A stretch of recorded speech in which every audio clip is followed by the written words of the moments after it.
Here we are again, another episode of Feeding Otters. Today our otters are my beautiful wife, Sarah. Hello. Tyler Stranick. Megan Stranick with AZ Hops and Vines. Again, Megan, what are we drinking today? Today we're getting a sneak peek of our new rosé about to be released. It's a Grenache rosé. It's going to be called the Gardener, and it's beautiful. No oak aging in this, just from the vineyard to tank to bottle. It's very crisp and a perfect summer barbecue wine. Summer barbecue. Smells like strawberries. Oh. Well, we're not going to barbecue today. Today we're going to be pairing this rosé, unconventional, but AZ Hops and Vines is an unconventional winery, right? It is. Today we're going to pair this baby with chicken fried steak, mashed potatoes, and corn on the cob. We're going to cook it all on this barbecue right behind here on Sarah's grandma's cast iron pan. One of them's from Sarah's grandma, the other one's from Amazon, but shh, don't tell. And Megan's grandma. And Megan's grandma, that's right. They share a grandma, Yes, we cousins. share. Okay, so you can find Megan's Winery, AZ Hops and Vines, at azhopsandvines.com. They're also on Facebook, AZ Hops and Vines, Instagram, Twitter. You guys on TikTok? Yes, we are. All right, so here we go. Like Instacart. Cheers. Let's try this wine first. Start out. We'll try it once without, and then we'll try it with our country fried steak. Delicious. This wine just screams summer, right? It really Yes. does. Yeah. Cool. Refreshing. All right. Yes, refreshing. Well, let's do this. Let's cook up some chicken fried steak.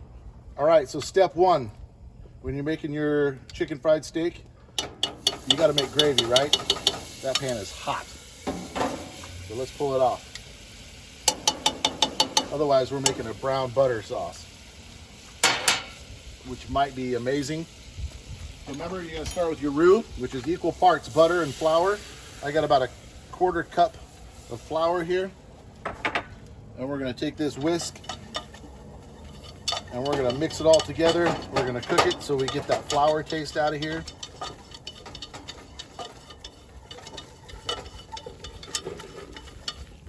This is simple.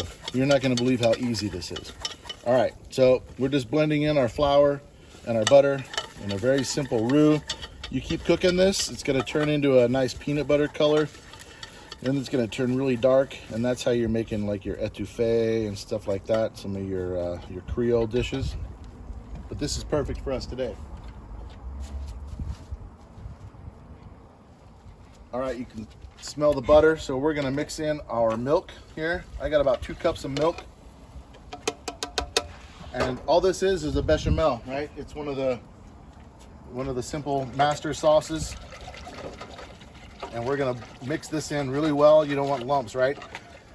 So that's one of the reasons why you mix in your butter and your flour really well, so you don't get lumps of flour in there.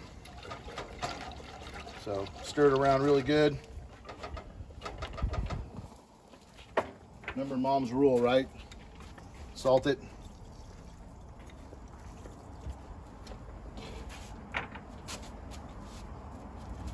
Here's one of the secret tricks, right? If you have like Mrs. Dash or something like that, this is just a Costco no salt seasoning. And we're gonna put in a bit of that.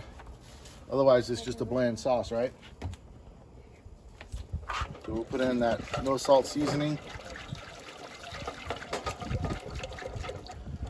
Now my buddy Wes, he asked about my mom's biscuits and gravy. Wes used to come over after church when we were young and come over to the house for biscuits and gravy. This is pretty much the same thing, except we would start out with some sausage, some breakfast sausage, brown that in the pan, and then we'd throw in our flour, you throw your milk in after that, mix it all together, and you got gravy for your biscuits and gravy. Make sure you throw in some butter with that and lots of black pepper.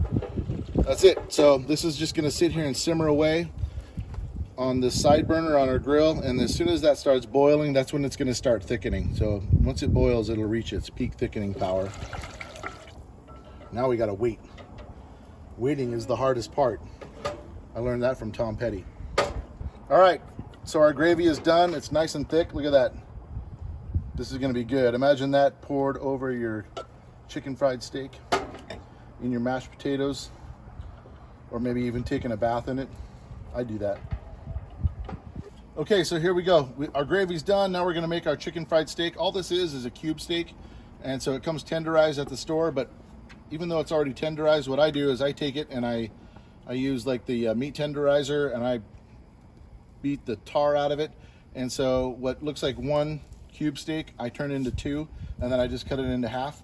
And then we always want to season. So this seasoning is magic right here. It's pretty simple. All it is just a Montreal steak seasoning. Make sure you season both sides. Flip it over. And then we have our dredge over here.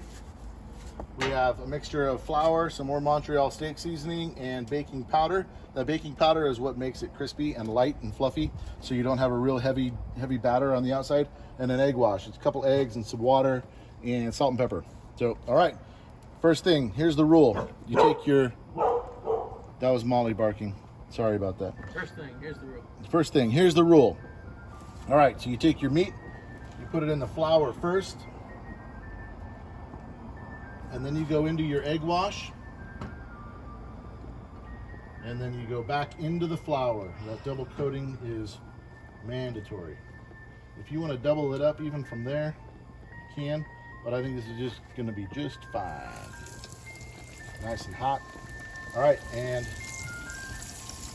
lather, rinse, repeat.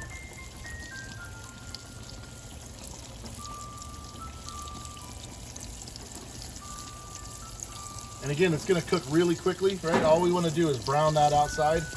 And this is a really thin piece of steak, so it's going to happen almost instantaneously. And we're just going to do two at a time here. You guys can hear the ice cream man in the background, but he's playing Home on the Range. He usually plays Christmas music year round. All right, let's flip this guy over.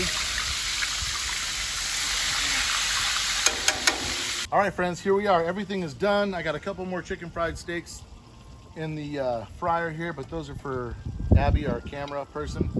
So here we go. Let's plate these guys. Megan, this one looks just right for you. Sarah, this one looks just right for you. Thank you. Tyler, That one looks right for me. that one looks just right for you. And I'm gonna eat this guy here. Let's get this out of the way. And of course, when you're eating chicken fried steak, you need mashed potatoes, right? A nice healthy dollop. Make sure you put in that well for our gravy.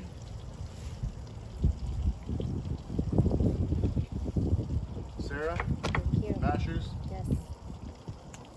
Oh, that was It's all right. They There we look go. so light and fluffy. You know what I put in there? Potatoes. Mayonnaise. There's mayonnaise in there. Mayonnaise. I Now, love mayonnaise. I think our good friend Kelly, her mom, Mary Ann, affectionately known as Nanny, Nanny. I think she puts mayonnaise in it. Kelly, correct me if I'm wrong. But mayonnaise makes a really light and rich, not light, mayonnaise makes a really creamy and savory mashed potato. Let's put some gravy in here. Megan, gravy on your mashers? Yes. All right, some gravy in the mashers, and then a little dollop So good. on our chicken fried steak. Tyler, Yes, please. right there. A little on your taters. Yes, please. Oh, baby. And Sarah, Yes, please. look at that, all in one Yes, thank smooth motion. you. Yep. Of course, I need some.